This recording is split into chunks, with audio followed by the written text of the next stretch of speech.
মন্ত্রী মিনিস্টাররা রাস্তা দিয়ে যখন যায় তখন রাস্তা তো ফাঁকা থাকে। প্রাইম মিনিস্টার প্রধানমন্ত্রী যখন রাস্তা দিয়ে যায় তখন রাস্তা ব্লক হোক, গাড়ির ভিতরে কোনো মুমূর্ষ রোগী কি যায় আসে, হোক কোনো পরীক্ষার্থী আর মাত্র আধা ঘন্টা বাকি আছে কি যায় আসে, তো রাস্তাতে ব্লক। প্রধানমন্ত্রীর জন্য তো রাস্তা ফাঁকা। যেই প্রধানমন্ত্রীর জন্য রাস্তা ফাঁকা হয়ে থাকে সেই প্রধানমন্ত্রীরা বুঝতে পারবে না জ্যামে 2 ঘন্টা বসে থাকলে কি কষ্ট, ঠিক কিনা বলেন? এই প্রধানমন্ত্রী বুঝতে পারবে? এই মন্ত্রী কোনোদিন বুঝতে পারবে না। মন্ত্রীকে যদি জ্যামের কষ্ট বুঝতে হয় তাহলে মন্ত্রীকেও এই জ্যামের মধ্যে 2 ঘন্টা তার গাড়ি আটকে থাকতে হবে, তাহলে বুঝবে যে জ্যামের কি কষ্ট। মশার কামড়, ডেঙ্গু হলে কি কষ্ট, 2-1টা ডেঙ্গু মশাই মন্ত্রীদেরকেও কামড়ানো দরকার। আর যারা মশার ঔষধ বিক্রি করে, চুরি করে যারা বাইরে বিক্রি করে, এদেরকেও কামড়ানো দরকার। তাহলে এরা বুঝতো যে মশার কামড়ের কি যন্ত্রণা, ডেঙ্গু হলে কি অসুস্থতা। ইউসুফ আলাইহিস সালাম তিনিও একবেলা খাবার গ্রহণ করতেন। ইউসুফ আলাইহিস সালামকে জিজ্ঞেস করা হয়েছিল, কি ব্যাপার, এত ধনভাণ্ডার আপনার হস্তগত হয়েছে, আপনি এত ধনভাণ্ডার জমা করেছেন, এরপরেও আপনি শুধুমাত্র একবেলা খাবার কেন গ্রহণ করেন? ইউসুফ আলাইহিস সালাম জবাব দিলেন, জনগণ যেহেতু দুর্ভিক্ষে আছে, আমিও জনগণের সাথে দুঃখে দুঃখী হতে চাই। সুবহানাল্লাহ বলেন। That is leader. এ হলো নেতা। নেতা যদি তার অনুসারীদের দুঃখ বোঝার চেষ্টা না করে তাহলে সেই নেতা ক্ষমতায় যতক্ষণ আছে ততক্ষণ পর্যন্ত নেতা আছে। ক্ষমতার থেকে চলে গেলে তখন আর সেই নেতার কেউ পরিচয় দিবে না। এজন্য দেখেছিলাম 2 বছর আগে পত্রিকায় রিপোর্ট করেছে, বাংলাদেশের নামকরা দলের নামকরা লিডার তার মৃত্যুবার্ষিকী উদযাপন করার জন্য বনানী কবরস্থানে গিয়ে সেখানে গিয়ে সাংবাদিকরা বসে আছে, ভাবছে এত বড় দলের এত বড় লিডার, মনে হয় দলের নেতাকর্মীদের ভিড়ে আজকে বনানীতে পা ছোঁয়ার জায়গা পাওয়া যাবে না। 2টা পর্যন্ত সাংবাদিকরা বসে আছে, একজন নেতাকর্মীও তার কবরে যায়নি। এটি বাস্তবতা প্রিয় ভাই, এটি হচ্ছে বাস্তবতা। এজন্য জনগণের দুঃখ বোঝা দরকার। জনগণের ভালোবাসাটা হচ্ছে বড় প্রাপ্তি। জনগণের সাথে একাত্মতা পোষণ করা, জনগণের দুঃখে দুঃখী হওয়া, জনগণের সুখে সুখী হওয়া, এটা হচ্ছে প্রকৃত লিডার, এ হচ্ছে প্রকৃত নেতা। এরকম নেতাই দরকার। কিন্তু নেতা আলিশান গাড়িতে চলবে, নেতার গাড়ির দাম হবে 2 কোটি টাকা, নেতার খাবার দাবার কত যে প্রকার, এগুলোর কোনো হিসাব নাই, কিন্তু তার অনুসারীরা না খেয়ে বুভুক্ষ আছে।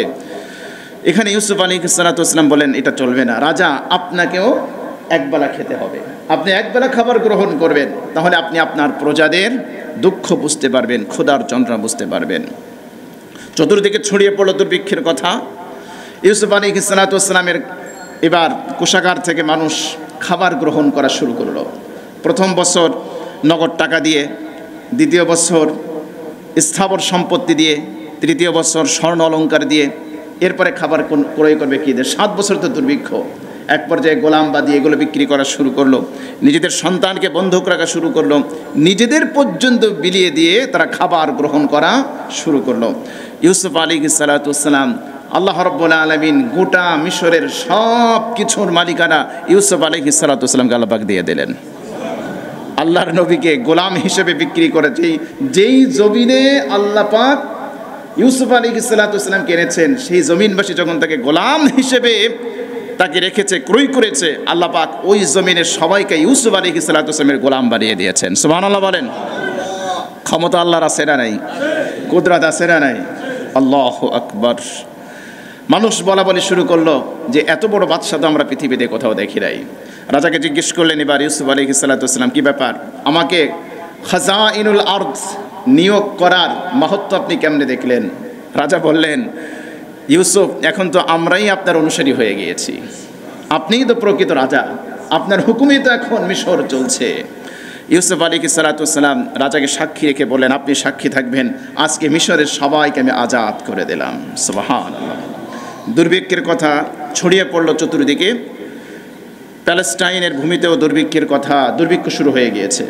ইয়াকুব আলাইহিস সালামের কেনান নামক সেই জায়গায়, সেখানেও দুর্ভিক্ষ পৌঁছে গিয়েছে।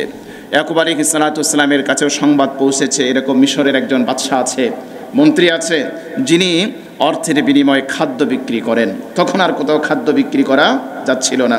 ইয়াকুব আলাইহিস সালাতু ওয়াস সালাম পুত্রদেরকে ডাকলেন, 10 জন পুত্র, মোট তো 12 জন। ইউসুফ আলাইহিস সালাতু ওয়াস সালাম একজন, বিনয়ামিন একজন, এছাড়া বাকি আছে 10 জন। 10 পুত্রকে ইউসুফ আলাইহিস সালাতু ওয়াস সালাম ডাকলেন, ডেকে বললেন, তোমরা অর্থ করি নিয়ে মিশরে যাও, মিশরে গিয়ে সেখান থেকে তোমরা খাবার সংগ্রহ করে নিয়ে আসো। এবার আমরা কোরআনের ভাষায় শুনি। وجاء إخوة يوسف فدخلوا عليه فعرفهم وهم له منكرون।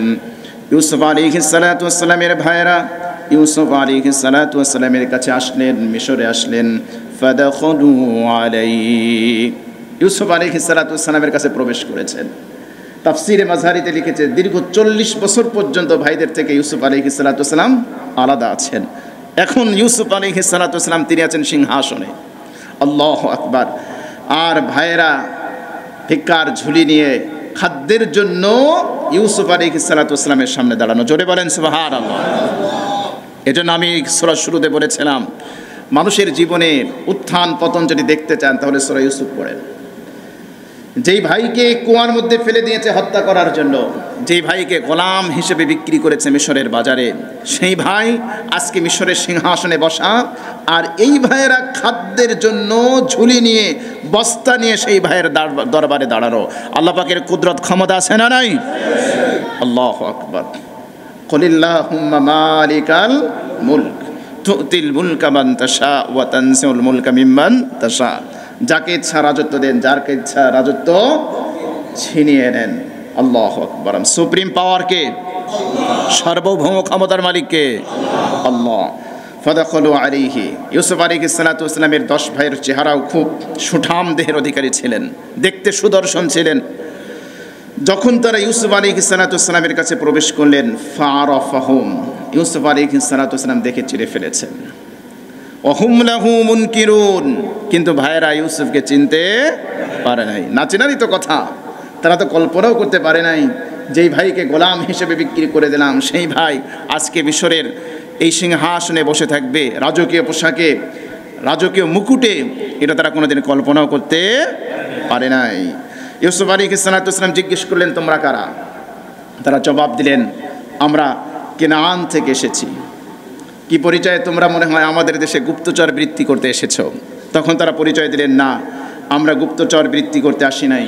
আমরা আপনার কাছে আপনার সুনাম সুখ্যাতি আমরা শুনেছি, আপনি সুষম বন্টন করেন, খাবার বিক্রি করেন, তো আপনার কাছে খাবার নিতে এসেছি, খাদ্য নিতে এসেছি। আমাদের পরিচয় এই, আমরা ইয়াকুবের বংশধর, তার খানদান, আমরা এই ইত্যাদি ইত্যাদি। ইউসুফ আলাইহিস সালাতু ওয়াস সালাম জিজ্ঞেস করলেন, তোমরা কয় ভাই? তারা বলল যে আমরা 12 ভাই ছিলাম। তো এক ভাই একবার আমাদের সাথে মাঠে গিয়েছেন, আর তখন তিনি আর আমাদের সাথে ফিরে আসেন নাই। আরেক ভাই তার সহোদর ভাইকে আমাদের বৃদ্ধ পিতা তার কাছে রেখে দিয়েছেন, যাতে করে আমাদের হারানো ভাইয়ের সান্ত্বনা খুঁজে পান। এভাবে কথোপকথন হচ্ছে। এক পর্যায়ে যখন খাবার নিয়ে চলে যাচ্ছেন, ইউসুফ আলাইহিস সালাতু ওয়াস সালামের নীতি এই ছিল, প্রত্যেক ব্যক্তি যারাই খাবার ক্রয় করতে আসবে, প্রধানমন্ত্রী হোক, মন্ত্রী হোক, সচিব হোক, যেই হোক না কেন, 1 উট বোঝাই করে নিতে পারে, এর চেয়ে বেশি খাবার কাউকে দিতেন না। এরকম হবে না যে একবারে সয়াবিন তেল কিনে খাটের নিচ বোঝাই করে রাখবেন রমজান মাস আসার আগে। হুজলি বা হুজগে বাঙালি কাকে বলে? একবার আসছিল না লবণ, যে লবণ নাই, খাটের নিচে লবণে বোঝাই, মানে একটু চিন্তাও করে না আমাদের। তো এরকম হবে না যে সয়াবিন তেল রমজান মাসে পাই কি পাই না, এজন্য একেবারে 5 লিটার 10 লিটারের বোতল সব খাবার খাটের নিচে পুরো গোদাম হয়ে গিয়েছে। ইউসুফ আলাইহিস সালাতু ওয়াস সালাম বললেন, না, এটা চলবে না। যেই আসুক না কেন, যত ক্ষমতাধর ব্যক্তি হোক, যত শিক্ষিত ব্যক্তি হোক, অশিক্ষিত হোক, মূর্খ হোক, গ্রাম্য হোক, শহুরে হোক, ধনী হোক, গরিব হোক, প্রত্যেকের জন্য 1 উট বোঝাই পরিমাণ খাদ্য তাদের জন্য বরাদ্দ, এর বেশি কেউ নিতে পারবে না। সবার জন্য সমান, সুষম বন্টন। কোনো দেশে যদি আইনের শাসন থাকে, সুষম বন্টন থাকে, তাহলে ওই দেশ হবে পৃথিবীর শ্রেষ্ঠ দেশ। আইনের শাসন থাকতে হবে, সুষম বন্টন থাকতে হবে, দুটো জিনিস থাকতে হবে। কোরআনের শাসন যদি কায়েম হয় তাহলে এই দুইটা জিনিস সবচেয়ে আগে নিশ্চিত হবে। আইনের দৃষ্টিতে সবাইকে সমান, অপরাধী হলে খলিফাকেও তাকে বিচারকের সামনে দণ্ডায়মান হতে হয়, আবার একজন সাধারণ প্রজাকেও বিচারকের সামনে দণ্ডায়মান হতে হয়। খলিফার জন্য যে বিচার, প্রজার জন্য সেই বিচার। পৃথিবীতে যদি ন্যায় বিচার দেখতে চান তাহলে কোরআনের শাসনের কোনো বিকল্প, ইসলামী শাসনের কোনো বিকল্প, খেলাফত ব্যবস্থার কোনো বিকল্প নাই, কেউ দেখাতে পারে নাই। এই ইতিহাস আমি আজকে যাচ্ছি না। ওয়ালাম্মা জাহ্হাযাহুম বিজাহাযিহিম, ইউসুফ আলাইহিস সালাতু ওয়াস সালাম যখন ভাইদের আসবাবপত্র সামানপত্র যখন প্রস্তুত করে দিলেন, তারা যখন চলে যাবে, ইউসুফ আলাইহিস সালাতু ওয়াস সালাম বললেন, ক্বালা তুনি বিআখিল লাকুম মিন আবিকুম আলা তারাউনা আন্নী উফিল কাইলা ওয়া আনা খায়রুল মুহসিনিন। ইউসুফ আলাইহিস সালাতু ওয়াস সালাম বললেন, আচ্ছা শোনো, তোমরা যে বললা, তোমাদের পরিচয় দিলা, ঠিক আছে বুঝলাম, তোমাদের এক ভাই তোমাদের বাবার কাছে আছে, তোমরা অমুক বংশধর, তো এই কথার প্রমাণ তোমরা কিভাবে দেবা? তোমরা যদি তোমাদের ভাইকে আমার কাছে নিয়ে আসতে পারো তাহলে বুঝবো যে তোমরা সত্যবাদী, আর যদি নিয়ে আসতে না পারো তাহলে তোমরা মিথ্যাবাদী। সুতরাং তোমরা সত্যবাদী প্রমাণ করবে, কিভাবে করবে? তোমাদের সপক্ষে কাউকে সাক্ষী উপস্থিত করো। তারা বলল, আজিজে মিসর, এইখানে তো আমরা অপরিচিত, আমাদের পক্ষে সাক্ষী দেওয়ার তো কেউ নাই। তাহলে এক কাজ করো, তোমাদের এক ভাইকে রেখে যাও, ওই ভাইকে সাথে করে নিয়ে আসবা, সত্যবাদীতে প্রমাণিত হবে, এরপরে এই ভাইকে নিয়ে যাবা। তখন তারা লটারি করলো। লটারি করার পরে শামউন নামক এক ভাই, যেই ভাইটি ইউসুফ আলাইহিস সালাতু ওয়াস সালামের উপরে সদয় ছিলেন, ইউসুফ আলাইহিস সালাতু ওয়াস সালামের সৎ ভাইরা যখন তাকে হত্যা করবে, শামউন তাকে হত্যা করতে দেয় নাই, বাধা দিয়েছে। আল্লাহর কি কারিশমা, আল্লাহর কি কুদরত, লটারিতে সেই শামউনের নামই উঠেছে। তো তারা রেখে যখন চলে যায়, ক্বালা তুনি বিআখিল লাকুম মিন আবিকুম, ইউসুফ আলাইহিস সালাতু ওয়াস সালাম বললেন, ইতুনি বিআখিল লাকুম মিন আবিকুম, তোমরা তোমাদের পিতার কাছ থেকে তোমাদের ভাইদেরকে আমার কাছে নিয়ে আসবা। আলা তারাউনা আন্নী উফিল কাইল, তোমরা কি দেখতে পাচ্ছ না যে আমি প্রত্যেককে মাপ সমান করে দেই, কাউকে কম দেই না, কাউকে বেশি দেই না। তো একজনকে যদি বেশি নিয়ে আসো, এক উট বোঝাই পরিমাণ খাদ্য তোমরা নিয়ে যেতে পারবা। ওয়া আনা খায়রুল মুনজিলিন, আর আমি উত্তম মেজবান। আমার মেহমানদারি তো দেখছো, তোমাদেরকে আমি যে মেহমানদারি করিয়েছি এটা তো তোমাদের কাছে অজানা নয়। সুতরাং আমি পাত্র সমান দেই, আবার মেজবান, আবার ভালো মেহমানদারিও করি। সুতরাং তোমরা আমার কাছে তোমাদের ভাইকে নিয়ে আসবা। فإن لم تأتوني به فلا كيل لكم عندي ولا تقربون।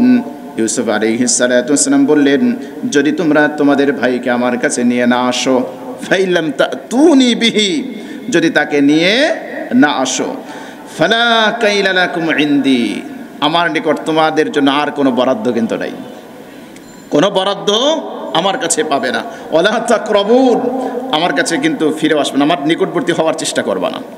আগে ওই ভাইকে সাথে করে নিয়ে তারপরে পরবর্তীতে যদি আমাদের কাছে আসো তাহলে তাকে সাথে করে নিয়ে আসতে হবে। ওয়ালা তাকরাবুন, তাকে সাথে করে নিয়ে না আসলে আমাদের কাছে আসবে না। এখন ভাইরা কি জবাব দিবে? ইতিপূর্বে ইউসুফ আলাইহিস সালাতু ওয়াস সালামকে যখন নিয়ে যাচ্ছে, মনে আছে আপনাদের? বাবাকে কি বলেছিল যে, বাবা কেন আপনি ইউসুফকে আমাদের থেকে রেখে দিয়েছেন? সে আমাদের সাথে যাবে, বাগানে যাবে, খেলাধুলা করবে, বাগানের তরুতাজা ফল খাবে। আরসিলহু মা'ানা গাদান ইয়ারতা ওয়া ইয়ালআব ওয়া ইন্না লাহু লাহাফিজুন। তখন তারা বলেছিল, বাবা ইউসুফকে আগামীকাল আমাদের সাথে পাঠান। ইয়ারতা ওয়া ইয়ালআব, বাগানের পাকা পাকা ফলগুলো পেড়ে পেড়ে খাবে, আমাদের সাথে খেলাধুলা করবে। ওয়া ইন্না লাহু লাহাফিজুন, আমরা তার সংরক্ষক হব। এতে করবে, এটা বলে ইউসুফ আলাইহিস সালাতু ওয়াস সালামকে বাবার কাছ থেকে নিয়েছিলেন। তো আজকে কি বলবে? এজন্য তারা বলে নাই যে আমরা নিয়ে আসবো, প্রথমে এটা বলে নাই। ক্বালু সানুরাবিদু আনহু আবাহু ওয়া ইন্না লাফাইলুন, তারা বলল আমরা আমাদের ভাইকে বাবার কাছ থেকে আনার জন্য চেষ্টা করব, বাবাকে বোঝাতে চেষ্টা করব। বাবাকে যেভাবে হোক আমরা বোঝাবই, বাবাকে রাজি করবই আমরা, ওয়াইন্না লা ফাইলুন, আর আমরা এটা করব। যেহেতু আপনি এত করে বলেছেন ভাইকে নিয়ে আসতে, আপনাকে তো আমরা সচক্ষে দেখলাম কিভাবে আপনি খাদ্যগুলো আপনি সবার জন্য সমান খাদ্য বরাদ্দ দেন, আপনি উত্তম মেহমানদারি করেন। তো আপনি যখন বলেছেন, তো আপনার এ দাবি আমরা মানার চেষ্টা করব। বাবাকে বুঝিয়ে সুজিয়ে যে করেই হোক বিনয়ামিনকে আমরা নিয়ে আসবই। ওয়াইন্না লা ফাইলুন, আর আমাদের বিশ্বাস যে আমরা এটা করতে পারবো। وقال لفتيانه اجعلوا بضاعتهم في رحالهم لعلهم يعرفونها إذا انقلبوا إلى أهلهم لعلهم يرجعون। ইউসুফ আলাইহিস সালাতু ওয়াস সালাম তিনি তো নবী, আল্লাহু আকবার। তিনি তার যে সকল ভৃত্য ছিল, ভাইদের যখন মাল সামান সব গুছিয়ে দিয়েছে, ভৃত্যদেরকে বলে দিয়েছে, এই শোনো আমার ভাইয়েরা, এটা তো আর বলে নাই, এই যে মানুষগুলো যেই খাদ্য মূল্যগুলো দিয়েছে, এক কাজ করো, এই খাদ্য মূল্যগুলো তাদের আসবাবপত্রের ভিতরে ফিরিয়ে দাও। সুবহানাল্লাহ বলেন, আল্লাহু আকবার। وقال لفتيانه اجعلوا بضاعتهم في رحالهم।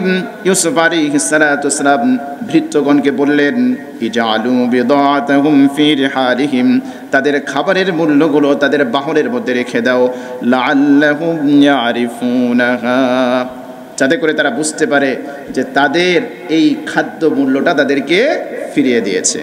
ইদান ক্বালাবু ইলা আহলিহিম, যখন তারা তাদের পরিবারের কাছে ফিরে যাবে তখন তারা বুঝতে পারবে যে এই যে তাদের সেই মূল্য, যে মূল্য তারা নিয়ে এসেছিল, সেই মূল্যটা তাদেরকে ফিরিয়ে দেওয়া হয়েছে। লাআল্লাহুম ইয়ারজিউন, যাতে করে তারা আবার আসতে পারে। ইউসুফ আলাইহিস সালাতু ওয়াস সালাম কেন তিনি খাদ্য মূল্যগুলো ফিরিয়ে দিলেন? তাফসীর কারকরা অনেকগুলো কারণ লিখেছে। এক নম্বর কারণ হলো, ইউসুফ আলাইহিস সালাতু ওয়াস সালাম তিনি তো নবী, তিনি তো উচ্চ ব্যক্তিত্ব সম্পন্ন ব্যক্তি। তিনি চিন্তা করলেন যে তারা তো আমার ভাই, একই পিতার সন্তান, তো ভাইয়ের দুর্ভিক্ষের সময় ভাইদের কাছে খাবার বিক্রি করে টাকা রাখবো, এটা তো নিচু মন মানসিকতার পরিচয়। এজন্য তিনি ভাইদেরকে খাবার দিলেন এবং খাবারের মূল্যটাও ফিরিয়ে দিলেন। সুবহানাল্লাহ। নবীদের আখলাক থেকে আমাদের শিক্ষা নেওয়া দরকার। আজকে সামান্য একটু সম্পত্তির কারণে ভাই ভাইকে হত্যা করে, আছে না নাই? সামান্য একটু স্বার্থের কারণে ভাইয়ের সাথে ভাইয়ের দ্বন্দ্ব। দেখুন না ইউসুফ আলাইহিস সালাতু ওয়াস সালামের ক্যারেক্টার, ইউসুফ আলাইহিস সালাতু ওয়াস সালামের চারিত্রিক বৈশিষ্ট্য কত চমৎকার। তিনি খাবার, যে এই ভাইয়েরা ইউসুফ আলাইহিস সালাতু ওয়াস সালামের সাথে কি করেছে তো আমাদের জানা আছে মোটামুটি। এরকম তো আর আমাদের ভাইরা আমাদের সাথে করে নাই। হতে পারে কথা কাটাকাটি হতে পারে, ঝগড়া বিবাদ হতে পারে, এমন তো হয় নাই যে হত্যা করার জন্য কুয়ার মধ্যে ফেলে দেবে, এমন তো হয় নাই যে গোলাম হিসেবে বিক্রি করবে। এত অত্যাচার নির্যাতন করার পরেও ইউসুফ আলাইহিস সালাতু ওয়াস সালাম মূল্যটা ফিরিয়ে দিয়েছেন। আল্লাহু আকবার। এটা একটা কারণ যে তাদের কাছ থেকে মূল্য নেওয়াটা থেকে তিনি নিচু মন মানসিকতা মনে করেছেন, এজন্য তিনি মূল্যটাকে ফিরিয়ে দিয়েছেন। দুই নম্বর কারণ হচ্ছে, ইউসুফ আলাইহিস সালাতু ওয়াস সালাম বুঝতে পেরেছেন যে সারা এলাকা দুর্ভিক্ষ ছড়িয়ে পড়েছে, যদি এদের কাছে আর টাকা পয়সা না থাকে তাহলে তো তারা নবীর বংশধর, লজ্জায় ভিক্ষা করতে আমার কাছে আসবে না। এজন্য তিনি চিন্তা করলেন এই টাকা পয়সাগুলো যদি ফিরিয়ে দেই তাহলে তারা আবার খাবার নিতে আসবে, আর যদি টাকা পয়সা না থাকে তাহলে তারা আর আসবে না। তিন নম্বর আরেকটা কারণ বলেছেন, ইউসুফ আলাইহিস সালাতু ওয়াস সালাম বুঝেছিলেন যে ভাইয়েরা আমানতদার, যখন তারা দেখবে যে আমি তাদের অর্থ ফিরিয়ে দিয়েছি, এই অর্থ ফেরত দিতে হলেও তারা আবার আমার কাছে আসবে। এজন্য তিনি এই মূল্যগুলোকে ফিরিয়ে দিলেন, লাআল্লাহুম ইয়ারজিউন, যাতে করে তারা পুনরায় ফিরে আসতে পারে। তো ভাইয়েরা খাবার নিয়ে পরিবারের কাছে রওনা হয়েছে। ফালাম্মা রাজাউ ইলা আবিহিম ক্বালু ইয়া আবানা মুনিআ মিন্নাল কাইলু فأرسل معنا أخانا نكتل وإنا له لحافظون। অতঃপর যখন তারা তাদের পরিবারের কাছে ফিরে গেলেন, তারা তাদের বাবাকে ডেকে বললেন, ইয়া আবানা, হে আমাদের পিতা, মুনিআ মিন্নাল কাইল, আমাদের জন্য বরাদ্দ নিষিদ্ধ করে দেওয়া হয়েছে। আর কোনো বরাদ্দ আমাদেরকে দেওয়া হবে না। কন্ডিশন দিয়েছে, আমরা যদি আমাদের ভাইকে না নিয়ে যাই তাহলে নেক্সট টাইম আর কোনো বরাদ্দ আমাদের জন্য নাই। মুনিয়াল কাইল, বরাদ্দ নিষিদ্ধ ঘোষণা করা হয়েছে, রাজকীয় ফরমান জারি করা হয়েছে। এই দুর্ভিক্ষ তো যদি প্রলম্বিত হয় আমাদেরকে আরও অনেক খাবার দরকার হবে, কিন্তু আমরা কিন্তু আর এই রাজার কাছে, বাদশার কাছে আর ফিরে যেতে পারবো না। ফারসিল মানা খানা, আপনি আমাদের ভাই বিনয়ামিনকে আমাদের সাথে পাঠান। নেক্সট সফরে যদি আপনি ভাইকে আমাদের সাথে না পাঠান তাহলে কিন্তু আমাদের খাবার আর দিবে না। নাক্তাল, তাকে সাথে নিয়ে আমরা আমাদের জন্য মিশর থেকে খাবার নিয়ে আসবো। ওয়া ইন্না লাহু লাহাফিজুন, আর আমরা আমাদের ভাইকে কি করব? সংরক্ষণ করব, হেফাজত করব। ভাইয়ের সংরক্ষণের ত্রুটি বিচ্যুতি হবে না। ইয়াকুব আলাইহিস সালাতু ওয়াস সালাম তো ভুলে নাই যে ইউসুফের ব্যাপারেও তারা একই কথা বলেছিল, ওয়া ইন্না লাহু লাহাফিজুন, আমরা তাকে কি করব? সংরক্ষণ করব, হেফাজত করব, সেভ করব। একই কথা এখানেও বলেছে। قال هل آمنكم عليه إلا كما أمنتكم على أخيه من قبل فالله خير حافظا وهو أرحم الراحمين। ইয়াকুব আলাইহিস সালাতু ওয়াস সালাম বললেন, আমি কি তোমাদেরকে বিনয়ামিনের ব্যাপারে ওই রকমভাবে বিশ্বাস করব যেরকমভাবে তার ভাইয়ের ব্যাপারে তোমাদেরকে বিশ্বাস করেছিলাম? ওইরকম বিশ্বাস করব? হাল আমানুকুম আলাই, তার ব্যাপারে, এই যে বিনয়ামিনের ব্যাপারে তোমাদের প্রতি কি ওই রকম বিশ্বাস করতে বলো? কামা আমিনতুকুম আলা আখিহি মিন ক্বাবলু, ইতোপূর্বে যেভাবে আমি তোমাদেরকে বিশ্বাস করেছিলাম ওই রকমই বিশ্বাস করব। ফাল্লাহু খায়রুন হাফিজা, আল্লাহই শ্রেষ্ঠ হেফাজতকারী। প্রকৃত হেফাজতকারী কে? আল্লাহ। আল্লাহু আকবার। আমাদের আকীদা, আমাদের বিশ্বাস এটা থাকতে হবে।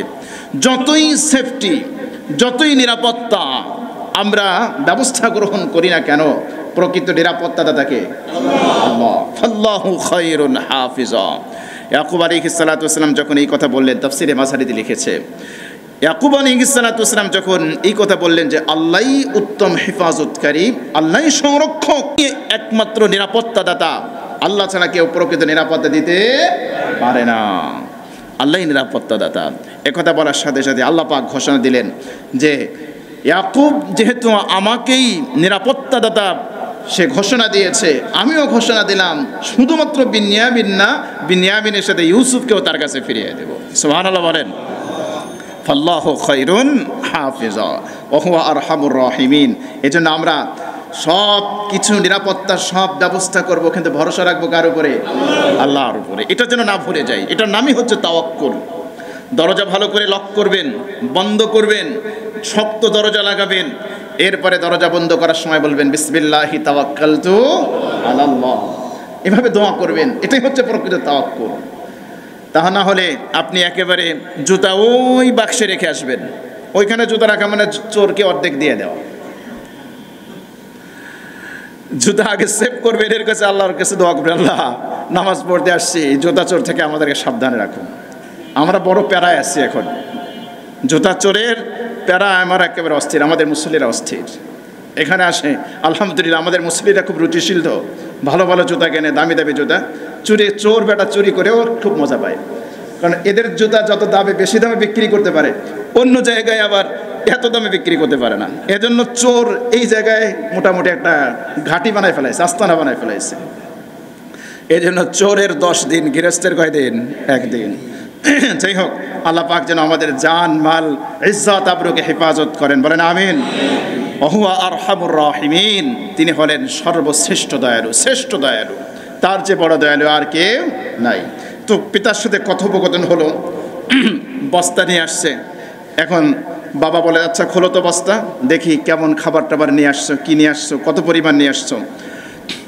ওয়ালাম্মা ফাতাহু মাতাআহুম ওয়াজাদু বিদাআতাহুম রুদ্দাত ইলাইহিম, তারা যখন তাদের আসবাবপত্রগুলো খুললো, বস্তার মুখ যখন খুলেছে মিশর থেকে, তখন তো আর এরকম ছিল না যে আপনি বিশাল বড় কন্টেইনার তার ভিতরে খাবার ঢুকাই দিবেন, একেবারে চট্টগ্রাম পোর্ট থেকে এসে ঢাকা এসে আপনার বাসার সামনে নামবে, এরকম ব্যবস্থা তো আর ছিল না ভাই। তখন উটের পিঠে দিনের পর দিন মাইলের পর মাইল মরুভূমির মধ্যে সফর করে করে চলাফেরা করতে হতো।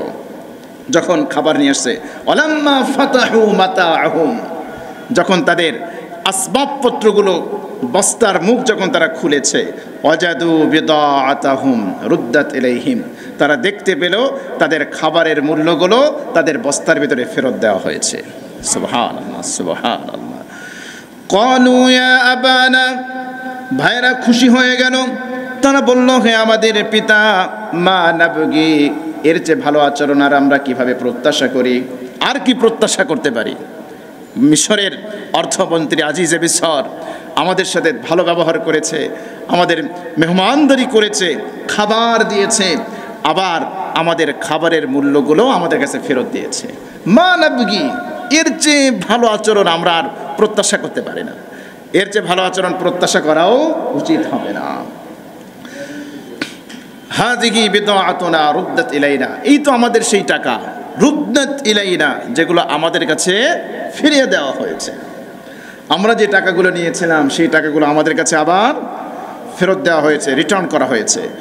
ওয়া নামিরু আহলানা ওয়া নাহফাজু আখানা ওয়া নাজদাদু কাইলা বাঈর, তখন ভাইয়েরা বলল, ওয়া নামিরু আহলানা, আমরা আবার যাব, আবার গিয়ে আমরা আবার খাবার নিয়ে আসবো আমাদের পরিবারের জন্য। ওয়া নাহফাজু আখানা, আমাদের ভাইকে হেফাজত করব, আমাদের ভাইকে সংরক্ষণ করব।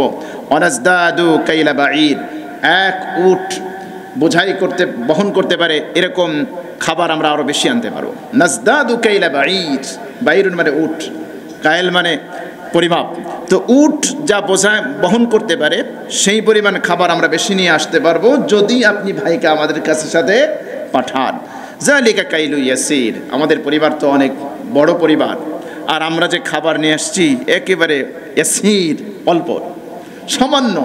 এই সামান্য খাবার তো আর আমাদের বছরের পর বছর চলবে না, সামান্য দিন পরেই, অল্প দিন পরেই আমাদের খাদ্য শেষ হয়ে যাবে। সুতরাং আপনি আমাদেরকে ভাইকে বিনয়ামিনকে আমাদের সাথে পাঠাবেন। ভাইয়েরা যখন পিড়াপিড়ি করতেছে তখন ইয়াকুব আলাইহিস সালাতু ওয়াস সালাম বললেন, পাঠাইতে পারি, তবে কন্ডিশন আছে। কি আছে? কন্ডিশন আছে। قال لن أرسله معكم حتى تؤتون موثقا من الله। ইয়াকুব আলাইহিস সালাতু ওয়াস সালাম বললেন, আমি কখনোই তাকে তোমাদের সাথে পাঠাবো না, হাত্তা, যতক্ষণ না পর্যন্ত তু'তুনি মাওসিকাম মিনাল্লাহ, তোমরা আল্লাহর নামে অঙ্গীকার না করো।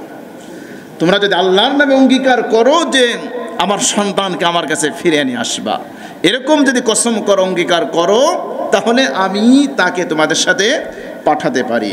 মাওসিকাম মিনাল্লাহি লাতাতুন্নানি বিহি, অঙ্গীকার করে বলবা যে অবশ্যই অবশ্যই আমরা চেষ্টার ত্রুটি করব না, বিনয়ামিনকে মিশর থেকে ফিরে আনতে আমরা বিন্দুমাত্র চেষ্টার ত্রুটি করব না।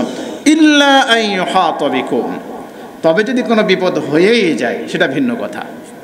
তিনি তো আল্লাহর পয়গম্বর, তিনি তো আল্লাহর নবী, তিনি তো জানেন যে আল্লাহর সিদ্ধান্তের বাইরে যাওয়ার কোনো ক্ষমতা বান্দার নাই।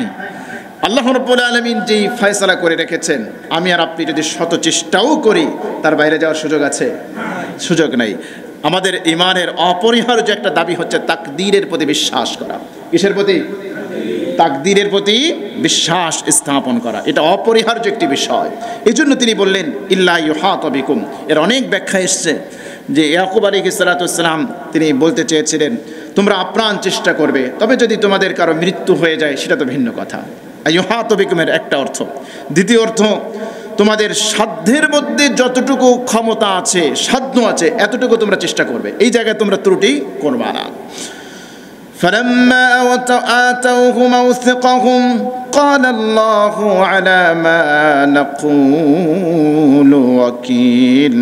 ভাইরা যখন আল্লাহর নামে পিতার কাছে অঙ্গীকারবদ্ধ হলেন তখন ইয়াকুব আলাইহিস সালাতু ওয়াস সালাম বললেন, আল্লাহু আলা মা নাকুলু ওয়াকিল, আমরা যা বললাম সে ব্যাপারে আল্লাহু ওয়াকিল, আল্লাহই উত্তম কর্মবিধায়ক। মুসলমানের প্রত্যেকটা কাজের নিসবত কার দিকে হবে? আল্লাহর দিকে। সন্তান ভালো রেজাল্ট করেছে, কি বলবেন? আলহামদুলিল্লাহ, আল্লাহর রহমতে আমার সন্তান ভালো রেজাল্ট করেছে। এটা হলো মুমিনের কথা, মুমিনের বিশ্বাস। ভালো একটা খাবার খেয়েছেন, আপনি বলেন আলহামদুলিল্লাহ, আল্লাহর রহমতে ভালো খাবার আল্লাহ পাক খাওয়ার তৌফিক দিয়েছেন। ভালো একটা বিজনেসে প্রফিট হয়েছে, আপনি বলেন আলহামদুলিল্লাহ, আল্লাহর রহমতে আল্লাহ পাক আমাকে ব্যবসায় লাভ দিয়েছেন। আপনি একটা চাকরি পেয়েছেন, প্রত্যেকটা ক্ষেত্রে, জীবনের প্রত্যেকটা ক্ষেত্রে মুমিনের বিশ্বাস, মুমিনের কনফিডেন্স, ফেইথ, আকীদা, বিশ্বাস হবে সব কিছু কার পক্ষ থেকে হয়েছে? আল্লাহর পক্ষ থেকে হয়েছে। দেখেন না, ইয়াকুব আলাইহিস সালাতু ওয়াস সালামের প্রত্যেকটা কথায় কার দিকে নিসবত? আল্লাহর দিকে নিসবত। সে বলছে আল্লাহু আলা মা নাকুল ওয়াকিল। তবে যেহেতু 10 ভাই 11 ভাই যদি এরকম সুঠাম দেহের অধিকারী, দেখতে সুদর্শন ইউসুফ আলাইহিস সালাতু ওয়াস সালামের যে চেহারা, ভাইয়েরা তো সিটা ফুটা পাবে, কথা কয় না? পাবে না? কোনো জায়গায় যদি বৃষ্টি নামে, এক ভূখণ্ডে বৃষ্টি হয়েছে, পাশের জমিনেও তো কিছু পাবে আর কি। তো ইউসুফ আলাইহিস সালাতু ওয়াস সালামের ওই রকমের লেভেলের চেহারা, সুদর্শন, সুন্দর, যেটা আমরা পিছনে আলোচনা করে এসেছি। মিশরের সুন্দরীরা কি করছিল? অকত্তানা আইদিয়াহুন্না, ফল কাটতে যে হাত কেটে ফেলেছিল। তো ভাইয়েরাও তো কিছু সুন্দর চেহারা পাবে। তো এই জন্য পিতা নসিহত করতেছে, বাবারা তোমরা 11 ভাই এরকম সুঠাম দেহের অধিকারী একসাথে যদি যাও, তাহলে মানুষের নজর লেগে যেতে পারে। আর মানুষের নজর লাগা এটা সত্য, চোখ লাগা এটা কি সত্য। এজন্য বাবা ভাইদেরকে পরামর্শ দিচ্ছেন, সন্তানদেরকে পরামর্শ দিচ্ছেন। ওয়াকালা ইয়া বানিয়া, ইয়াকুব আলাইহিস সালাতু ওয়াস সালাম বললেন, হে আমার সন্তানেরা শোনো, লা তাদখুলু মিন বাবিন ওয়াহিদিন, তোমরা মিশরের এক গেট দিয়ে একসাথে প্রবেশ করবে না। ওয়াদখুলু মিন আবওয়াবিন মুতাফাররিকা, বরং ভিন্ন ভিন্ন গেট দিয়ে এক একজন করে প্রবেশ করবা, একসাথে সবাই ঢুকবা না, তাহলে মানুষের চোখে পড়ে যাবে।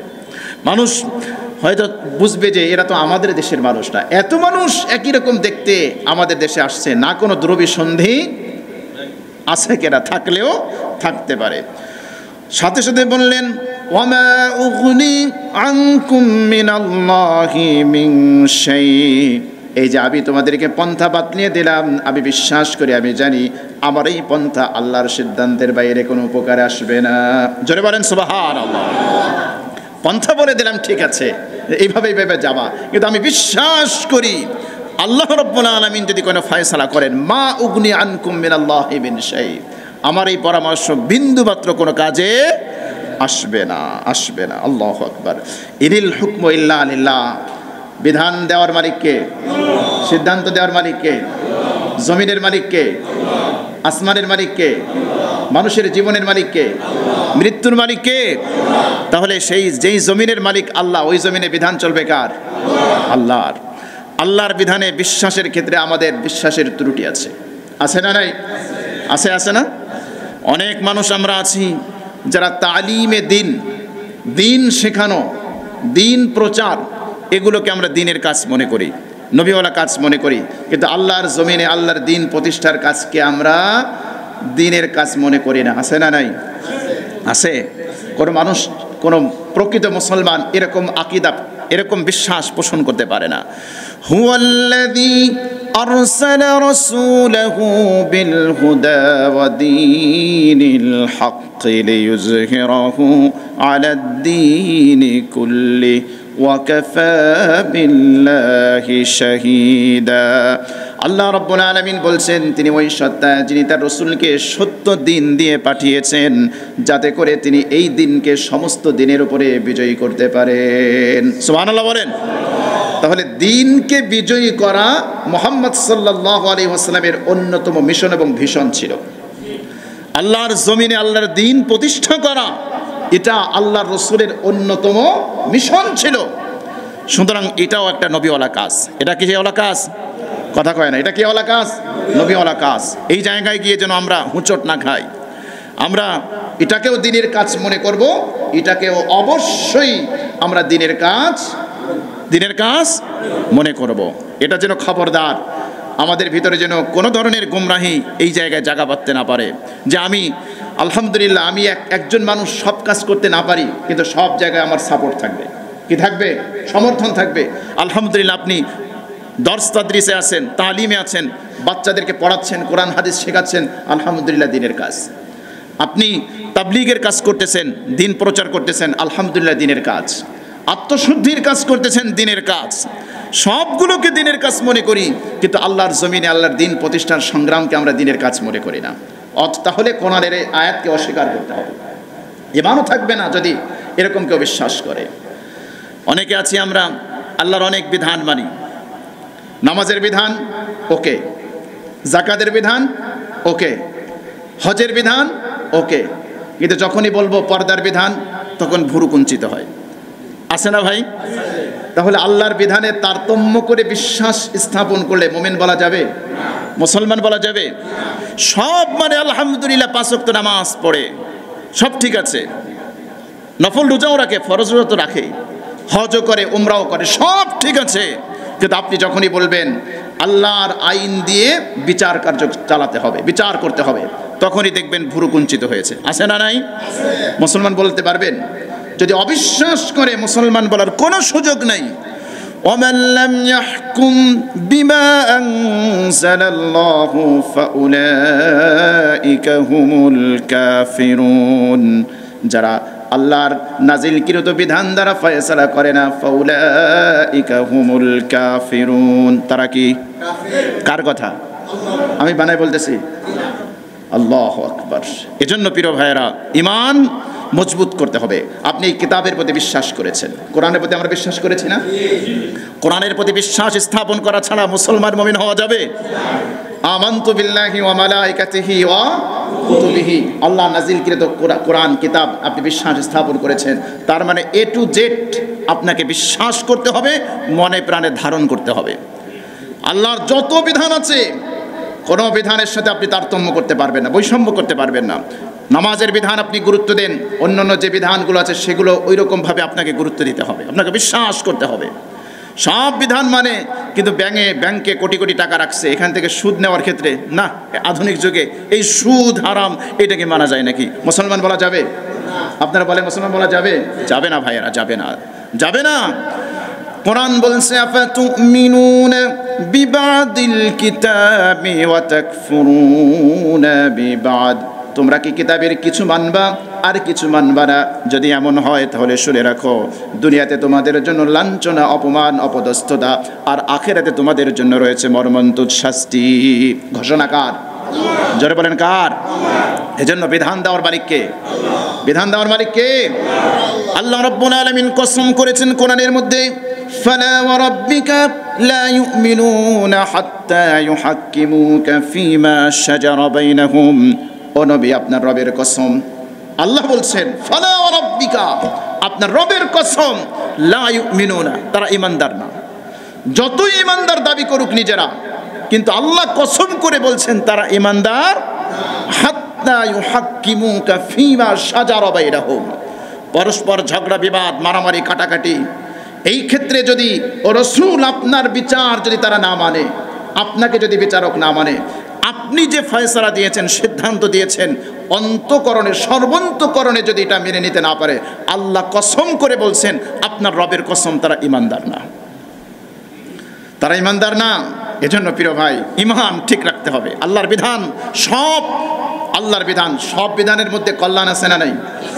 কোরআন যেহেতু হাকিম, আল্লাহ যেহেতু হাকিম, আল্লাহ কোন বিধান মানুষের অকল্যাণের জন্য দেন নাই, প্রত্যেকটা বিধান মানুষের কল্যাণের জন্য দিয়েছেন কে? আল্লাহ।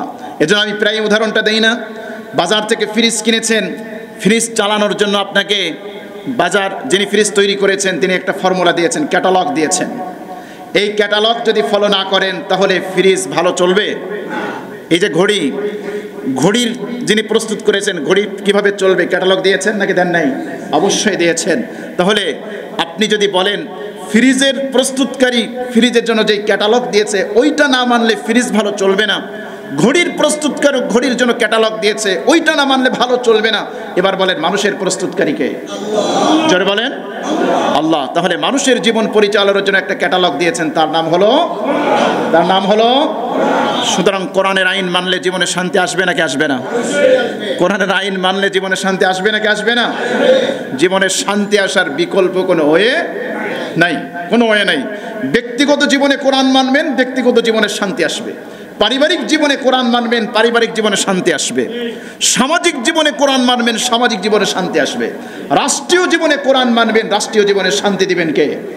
আল্লাহ। ইনিল হুকমু ইল্লা লিল্লাহ। এই জায়গায় এসে সেকুলার চিন্তা চেতনার অধিকারীরা এই জায়গা থেকে খারেজ হয়ে যাবে। মনে রাখবেন, আজকে আমি তারিখ দিয়ে লিখে রাখেন, যদি হাসরের ময়দানে কারো মনে থাকে তখন সাক্ষীটা দিয়েন। এই জায়গায় এসে সেকুলার চিন্তা চেতনাকারীরা তাদের ইসলামের মধ্যে থাকার কোনো সুযোগ নেই। এই জায়গায় এসে, এই আল্লাহর বিধানের ক্ষেত্রে এসে খুবই সেন্সিটিভ জায়গা, খুবই সেন্সিটিভ জায়গা। আপনি নামাজের বিধান নেবেন কোরআন থেকে, আল্লাহর কাছ থেকে। রাষ্ট্র পরিচালনার বিধান নেবেন আব্রাহাম লিঙ্কন থেকে, আবার দাবি করবেন ফার্স্ট ক্লাস মুসলিম। এত সহজ নয়। আপনি জাকাতের বিধান নেবেন কোরআন থেকে, কিন্তু অর্থনীতির বিধান নেবেন ইহুদিদের কাছ থেকে, আবার দাবি করবেন ফার্স্ট ক্লাস মুসলিম। কোনোদিন সম্ভব নয়। এটা খুবই সেন্সিটিভ জায়গা, খুবই সেন্সিটিভ জায়গা। এজন্য আমাদেরকে একেবারে অন্তরের অন্তঃস্থল থেকে স্বীকার করতে হবে, আল্লাহ কোরআনের এ টু জেড তুমি যা দিয়েছ আমি মানি, আমি বিশ্বাস করি, হৃদয়ে ধারণ করি। আমার যুক্তিতে ধরুক অথবা না ধরুক, যুক্তি ধরলেও মানি, যুক্তিতে না ধরলেও মানি। যুক্তি দিয়ে আল্লাহর বিধান মানা, এরা রহমানের অনুসারী, এরা শয়তানের অনুসারী। কার অনুসারী? শুধুমাত্র যুক্তিতে ধরলে মানবো, না হলে মানবো না। সে আল্লাহর গোলাম না, সে কার গোলাম? ইবলিসের গোলাম। ইবলিস আল্লাহর বিধানের সামনে যুক্তি তুলে ধরেছিল। আল্লাহ যখন বলেছেন ইবলিস আদমকে সিজদা কর, তখন সে যুক্তি দিয়েছিল, বলেছিল না আমি সিজদা করব না, বরং আদম আমাকে সিজদা করবে। কেন? আনা খায়রুম মিনহু, আমি তার থেকে উত্তম। আমি ওই এক্সপ্লেনে যাচ্ছি না। এজন্য প্রিয় ভাই, ইনিল হুকমু ইল্লা লিল্লাহ, বিধান চলবে কার? আল্লাহর। সুতরাং এই জায়গাটায় আসলে আমাদের ঈমান যেন হারা না হয়ে যায়, আমরা যেন ঈমান হারা না হই। অনেক সময় আছে, অনেকে আমরা আছি আল্লাহর বিধান নিয়ে ঠাট্টা বিদ্রুপ করে, আছে না? আছে, আছে।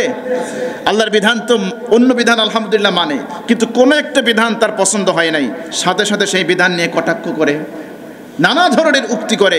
আমি আপনাদেরকে কোরআন থেকে শোনাচ্ছি যে এদেরকে মুসলমান বলার কোনো সুযোগ নাই। আল্লাহ রাব্বুল আলামিন কি বলে দেখেন, وَلَئِنْ سَأَلْتَهُمْ لَيَقُولُنَّ إِنَّمَا كُنَّا نَخُوضُ وَنَلْعَبُ قُلْ أَبِاللَّهِ وَآيَاتِهِ وَرَسُولِهِ كُنْتُمْ تَسْتَهْزِئُونَ। সূরা তাওবার 65 নম্বর আয়াতে কারিমার মধ্যে আল্লাহ পাক বলছেন, কি ব্যাপার বলো তো? তাদেরকে যখন জিজ্ঞেস করা হবে আমার আয়াত নিয়ে ঠাট্টা বিদ্রুপ কেন করেছিলাম, তারা বলবে ইন্নামা কুন্না নাখুদু ওয়া নালআব, আমরা তো একটু ঠাট্টা করেছিলাম, একটু খেলতামাশা করেছিলাম, একটু ক্রিটিসাইজ করেছিলাম। আছে না ইসলামের বিধান নিয়ে? আজকে দেখবেন যত নাস্তিক আছে, যত ইসলাম বিদ্বেষী আছে, আসলে এরা নাস্তিক না, সব ইসলাম বিদ্বেষী।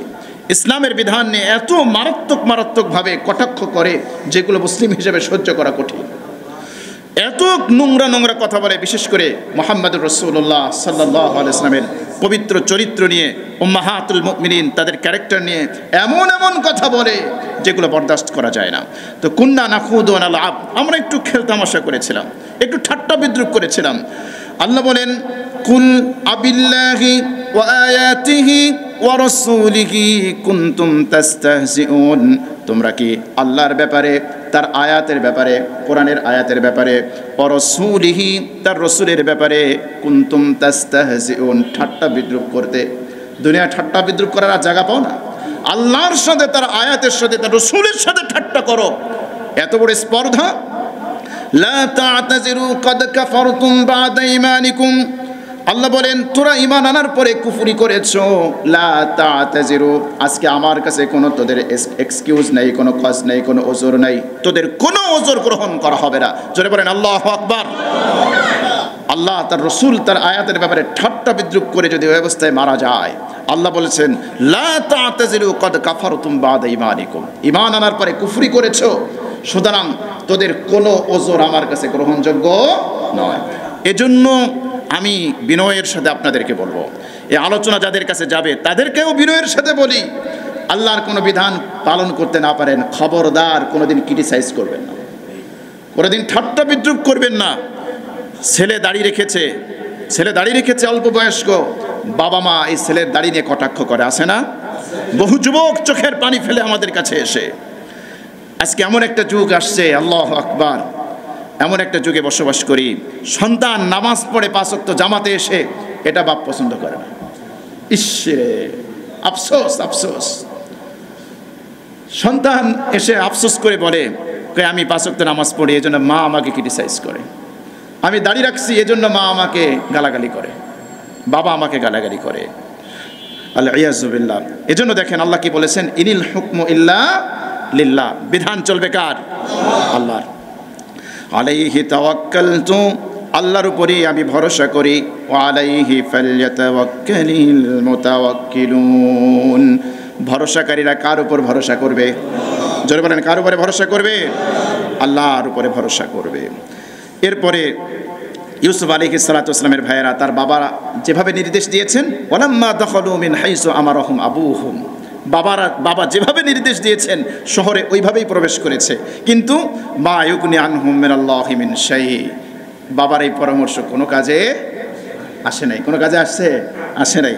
ইল্লা হাজাতান ফি নাফসি ইয়াকুব কাদাহা, এটা ইয়াকুবের একটু মনে আসছিল, ইয়াকুব আলাইহিস সালাতু ওয়াস সালামের, এজন্য তিনি এটা বলেছেন, কিন্তু এটা কোনো কাজে আসে নাই। ওয়া ইন্নাহু লাযু ইলমিন লিমা আল্লামনাহু, আর তিনি হলেন লাযু ইলমিন, জ্ঞানী। ইয়াকুব আলাইহিস সালাতু ওয়াস সালাম জ্ঞানী ছিলেন, লিমা আল্লামনাহু, কেননা আমি তাকে শিক্ষা দিয়েছি, আল্লাহ তাকে শিক্ষা দিয়েছেন। সুতরাং ওই ব্যক্তি প্রকৃত জ্ঞানী, যাকে শিক্ষা দিয়েছেন কে? যারা বলেন কে? আল্লাহ। এজন্য দেখেন কোরআনের শিক্ষার ক্ষেত্রে নিসবতটা আল্লাহ নিজের দিকে করেছেন। আর রহমান আল্লামাল কোরআন, রহমান তিনি, যিনি কোরআন শিক্ষা দেন। কোরআনের শিক্ষক কে? জোরে বলেন কে? আল্লাহ। আল্লাহু আকবার। কোরআনের শিক্ষক আল্লাহ। এটা আরেকটা টপিক, ওইদিকে আমরা যাচ্ছি না। ওয়ালাকিন্না আকসারান নাসি লা ইয়ালামুন, কিন্তু অনেক মানুষ তা জানে না। এরপরে ভাইরা প্রবেশ করলো এবং পরবর্তীতে যাদের ভাগ্যে যা ছিল তাই হবে ইনশাআল্লাহ। ভাইরা প্রবেশ করার পরে কি ঘটনা ঘটলো, এখান থেকে আমরা ইনশাআল্লাহ নেক্সট উইকে আমরা এখান থেকে আলোচনা করব। আল্লাহ রাব্বুল আলামিনের কাছে দোয়া করি, আল্লাহ যেন জীবনের সব ক্ষেত্রে আল্লাহর বিধান আমরা পরিপূর্ণভাবে বিশ্বাস করতে পারি, পালন করতে পারি, আমল করতে পারি। আল্লাহ আমাদেরকে তৌফিক দান করেন। আমিন।